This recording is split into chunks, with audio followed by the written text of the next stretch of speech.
I love Red Rising. Iron Gold is hard to get through. 100%. I still like it. Let's talk about it, please. There's going to be some spoilers if you're not more than halfway through. Okay, can we talk about how challenging this was to read? The multiple POVs were cool, but also kind of a hot mess and confusing.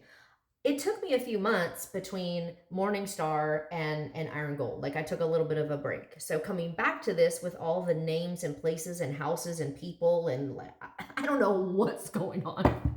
So I'm like, okay, trying to get that straight in my head. Darrow. I understand the sacrifices that he's having to make. It is sad that he's not getting to have the relationship with his son and his wife that you really feel like he deserves to have, but the war's not over. The problems are not over. And he has stepped into this role and he needs to finish it. So I understand the sacrifices and I'm not upset with him about that. I understand that he wishes he could communicate better with his son Pax when he watches Sevro with his daughter and he just sees how close they are. That's hard, but a lot of people are really bad at communicating. That kind of sucks. And I hope that changes. I hope that Pax has the opportunity to get to know his dad at some point, but I get it. Can we also talk about how Pax was introduced and his storyline is kind of merging with Lyria's? And that's really cool. I love that Pax is not this entitled, snooty kid. He feels very just normal, down to earth. Like he told her, don't bow, don't call me sir, please. And then like, let's watch this race, and he liked her. And the terminology, right? What did he say? Bloody damn, or I forget what he says, gory damn.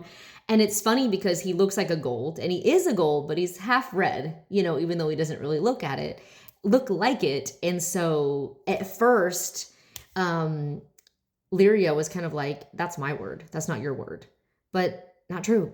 His dad is Darrow. So anyway, that was really neat to kind of get a little look into his personality. I really loved it. I'm confused about Ephraim and the way that he is deceiving Lyria. I'm confused by that. I'm like, wait, hold on. I had to go back and go, oh, shoot. He's posing as Philippe, if that's how you say it. Sorry if it's not. Philippe. He gave her a necklace. I don't know what the necklace is for, so I'm confused. And I'm like, I don't remember. Like, am I missing something? I don't know. I'll figure it out later. I'm sure it'll come together later, but I don't know what's going on. Lysander and Cassius, if that's how you say his name. I don't know. I don't listen to this on audio, so if I mispronounce names, excuse me. Forgive me.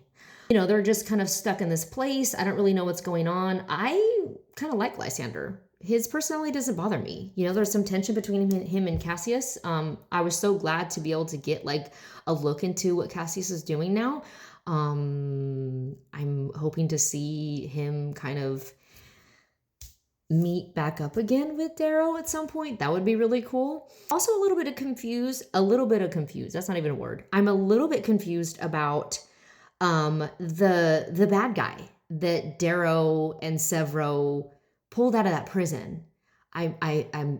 It's starting to make a little bit of sense. Okay, we're going to use him with this person, but like, okay, I don't remember him from the past books. So that's why it's a little bit hard. I know they're going to use him, a creepy bad guy, really. That's all I kind of know. So anyway, does it get better?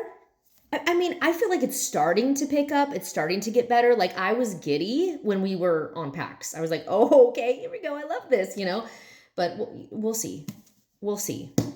Anyway, what are your thoughts? If you are halfway through or if you finish this, let me know. Help a sister out, okay? We're getting through it though. We're getting through it. Like I've got the staying power, okay? I watched all of Naruto.